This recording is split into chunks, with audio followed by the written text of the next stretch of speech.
Assalamualaikum warahmatullahi wabarakatuh.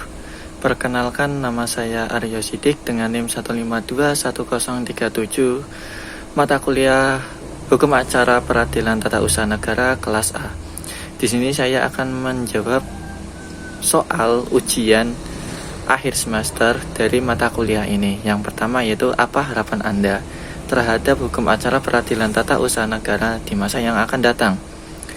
Menurut saya, harapan terhadap hukum acara peradilan tata usaha negara di masa yang akan datang mencakup beberapa aspek penting yang dapat meningkatkan efisiensi, transparansi, dan keadilan dalam penanganan sengketa administrasi negara.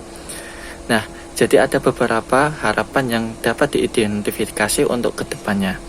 Yang pertama yaitu digitalisasi proses hukum, di mana implementasi teknologi informasi dalam semua tahapan proses hukum mulai dari pengajuan gugatan, pemanggilan para pihak, hingga persidangan online. Ini akan mempercepat proses, mengurangi biaya, dan memudahkan akses bagi masyarakat.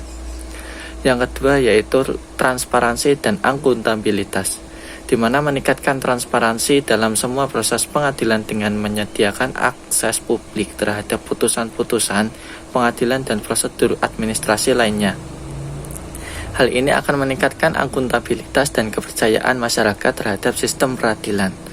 Yang ketiga yaitu penguatan SDM atau sumber daya manusia, di mana peningkatan kapasitas dan kompetensi hakim serta staf pengadilan melalui pelatihan berkelanjutan, terutama dalam aspek hukum administrasi dan penggunaan teknologi informasi.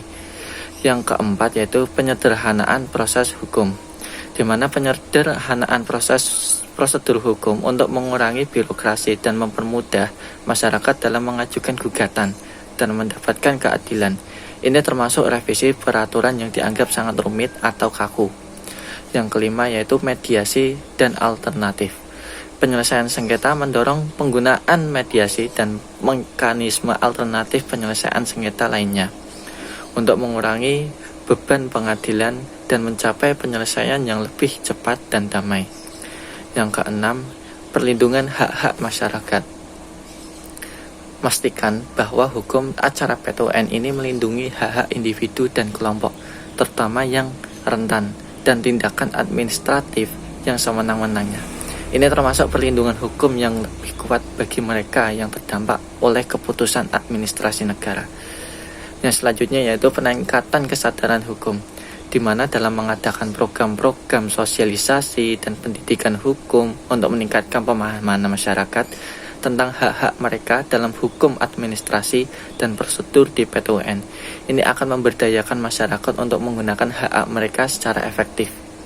Yang kedelapan yaitu penguatan kerjasama antar lembaga, di mana meningkatkan koordinasi ini dan kerjasama antar PT UN dengan lembaga-lembaga pemerintah lainnya, serta dengan lembaga-lembaga masyarakat swadaya dan organisasi internasional untuk memperkuat sistem peradilan dan penegakan hukum administrasi. Yang kesembilan yaitu evaluasi dan reformasi berkelanjutan.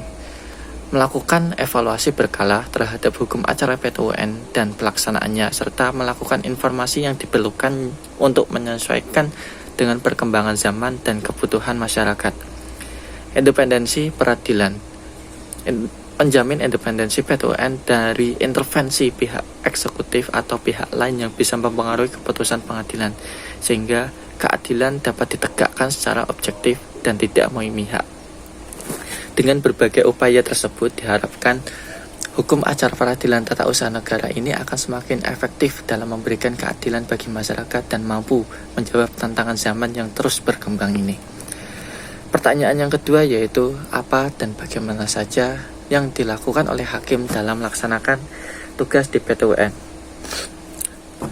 PT UN, Pengadilan Tata Usaha Negara, adalah lembaga peradilan yang menangani sengketa antar warga negara dengan pemerintah atau antar badan pemerintah terkait keputusan atau tindakan administrasi negara. Tugas hakim di PT UN ini melibatkan berbagai tanggung jawab dan tahapan. Yang pertama yaitu menerima dan memeriksa gugatan, di mana hakim harus menerima berkas gugatan yang diajukan oleh pihak penggugat terhadap keputusan atau tindakan administrasi negara. memeriksa kelengkapan dan keabsahan gugatan serta memastikan bahwa gugatan tersebut sesuai dengan persyaratan formil maupun material. Yang kedua yaitu penetapan majelis hakim. Ketua PT UN menetapkan majelis hakim yang terdiri dari 3 hakim. Yang pertama 1 hakim ketua dan 2 hakim anggota untuk meriksa dan mengadili perkara. Yang ketiga, pemanggilan para pihak. Pengadilan memanggil pihak-pihak yang terlibat dalam sengketa ini untuk menghadiri persidangan. Ini termasuk penggugat, tergugat, dan pihak terkait lainnya. Persidangan. Hakim harus memimpin persidangan, mendengarkan keterangan dari kedua belah pihak, memeriksa bukti-bukti, serta mendengarkan saksi-saksi atau ahli yang dihadirkan oleh para pihak. Proses persidangan bisa melibatkan beberapa sesi untuk memastikan semua aspek kasus diperiksa secara menyeluruh. Yang kelima yaitu mediasi. Dalam beberapa kasus, hakim bisa menawarkan kepada mediasi untuk menyelesaikan sengketa secara damai tanpa perlu melanjutkan ke tahap putusan. Mediasi bertujuan untuk mencapai kesepakatan antar para pihak. Yang keenam, pemeriksaan setempat. Jika diperlukan, hakim bisa melakukan pemeriksaan setempat untuk mendapatkan gambaran lebih jelas tentang situasi atau objek sengketa. Yang ketujuh, menyusun dan membacakan putusan. Setelah semua bukti dan argumen diperiksa, majelis hakim akan bermusyawarah untuk mengambil keputusan tersebut. Hakim ketua menyusun putusan yang berisi amar putusan dan pertimbangan hukum yang mendasari putusan tersebut. Putusan kemudian dibacakan dalam sidang yang terbuka untuk umum. Yang kedelapan, eksekusi putusan. Jika putusan mengabulkan gugatan penggugat, maka hakim mengawasi pelaksanaan putusan oleh Badan Administrasi Negara. Yang selanjutnya yaitu pengadilan dapat mengeluarkan surat perintah untuk memastikan pelaksanaan putusan tersebut sesuai dengan ketentuan yang berlaku. Yang kesembilan yaitu pelayanan publik dan sosialisasi. Hakim juga berperan dalam memberikan pelayanan informasi kepada masyarakat mengenai proses dan prosedur hukum di PT UN. Selain itu juga mereka bisa terlibat dalam kegiatan sosialisasi atau pendidikan hukum untuk meningkatkan pemahaman masyarakat tentang hukum administrasi negara. Nah, jadi tugas hakim di PT UN ini memerlukan integritas, independensi, dan keahlian dalam hukum administrasi untuk memastikan bahwa keputusan yang diambil adil dan berdasarkan hukum yang berlaku. Itu saja yang bisa saya sampaikan. Kurang lebihnya mohon maaf. Wassalamualaikum warahmatullahi wabarakatuh.